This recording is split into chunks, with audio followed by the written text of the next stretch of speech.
सरकार है, ये मोदी सरकार है। 100 का पेट्रोल चीनी 40 पार है, 100 का पेट्रोल चीनी 40 पार है। मोदी सरकार है, ये मोदी सरकार है। पेट्रोल में फिर भी एथनॉल का भरमार है, पेट्रोल में फिर भी एथनॉल का भरमार है। मोदी सरकार है, ये मोदी सरकार है। सुना है कि टैरिफ वाला उनका भी एक हार है, सुना है कि टैरिफ वाला उनका भी एक हार है। मोदी सरकार है, ये मोदी सरकार है। युवकों में खाली खाली पप्पू कारोबार बस।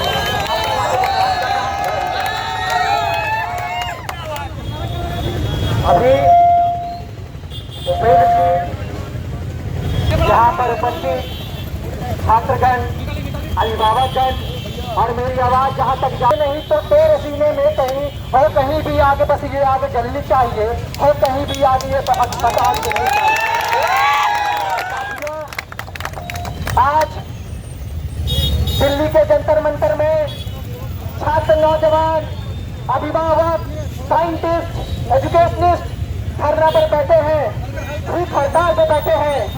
ये जो आंदोलन है, ये जो विरोध प्रदर्शन है, ये हमें करनी चाहिए थी, क्योंकि इससे कहीं न कहीं डायरेक्ट रूप में, प्रत्यक्ष रूप में हमारा प्रभावित है। साथियों, यहाँ पर इस मतवारी क्षेत्र में ज्यादातर छात्र हैं जो अपने घर से निकल करके आए हैं कि यहाँ पे पढ़ेंगे और अपने भविष्य को उज्जवल करेंगे।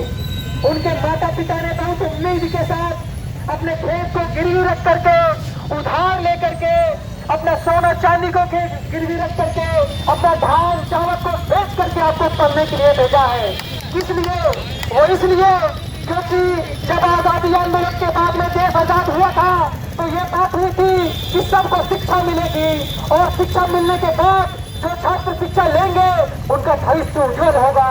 यही सोच आपके माता पिता के भी है और आप यहाँ पर पढ़ने आए हैं।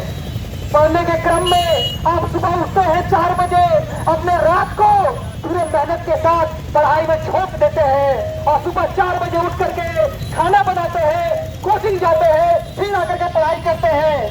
जब पूरे देश के लोग, वो नौजवान जो घर में बैठ करके मोबाइल चला रहे होते हैं, वो नौजवान जो दहशतगर्दी कर रहे होते हैं, बाइक में घूम रहे होते हैं, मौज मस्ती कर रहे होते हैं, उस वक्त आप मेहनत कर रहे होते हैं, अपने आंखों को खोल करके पढ़ाई कर रहे होते हैं। वो इसलिए ताकि सरकारी परीक्षाओं में आप उत्तीर्ण हो सके और एक अच्छे पद पर जा सके और इस देश को सेवा कर पाए।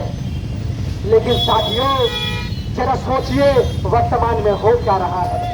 आप कड़ी मेहनत करते हैं, आप दिन रात एक करके पढ़ाई करते हैं, आपको जब सोने का मन आता है तो आपको अपनी माँ की, अपने बहन की, अपने बाप का आंखों से भरा आंसू नजर आता है कि अगर हम थोड़ा और मेहनत कर लेंगे तो हम उत्तीर्ण हो जाएंगे और अपने माँ पिताजी का सपना को पूरा करेंगे। और जब परीक्षा में बैठते हैं, बैठने के बाद जब आप बाहर निकलते हैं या कभी कभी उसके पहले ही आपको पता चलता है कि एग्जामिनेशन का तो पेपर लीक हो चुका है।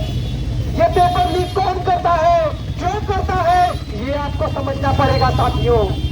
ये पेपर लीक वो लोग करते हैं जो मोटरसाइकिल पे घूमते हैं, जो पढ़ाई लिखाई नहीं करते हैं, जिसका मेहनत से, पढ़ाई से कोसों तक दूर तक कोई रिश्ता नहीं है, उनको पेपर लीक करके उन्हें पेपर पहुंचाया जाता है और आपकी मेहनत पे पानी फेर दिया जाता है। जो लोग दिल से मेहनत करते हैं उन्हें कहीं नजर नहीं आता, कुछ नजर नहीं आता, अपना भविष्य अंधेरे में नजर आता है और वो सुसाइड कर लेते हैं। साथियों, ये हमारी देश की परिस्थिति है, ये आपको भी समझना है, आप भी भली भांति जानते हैं। अब सवाल उठता है कि जिस सरकार को हमने चुना है, जिस सरकार को हमने वोट दे करके, अपना कीमती वोट दे करके चुना है, ये जो धर्मेंद्र प्रधान है कोई अवतार नहीं है, बल्कि हमारे और आपके वोट से जीते हुए MP है और जाकर के मंत्री बने हैं। जब वो ऐसे सरकारी परीक्षाओं का सही से नहीं कर पा रहे हैं तो उनको उस कुर्सी पर बैठने का कोई मकसद नहीं है, कोई जवाबदेही नहीं है और कोई मतलब नहीं बनता है। जो आपके भविष्य को सुरक्षित ना कर सके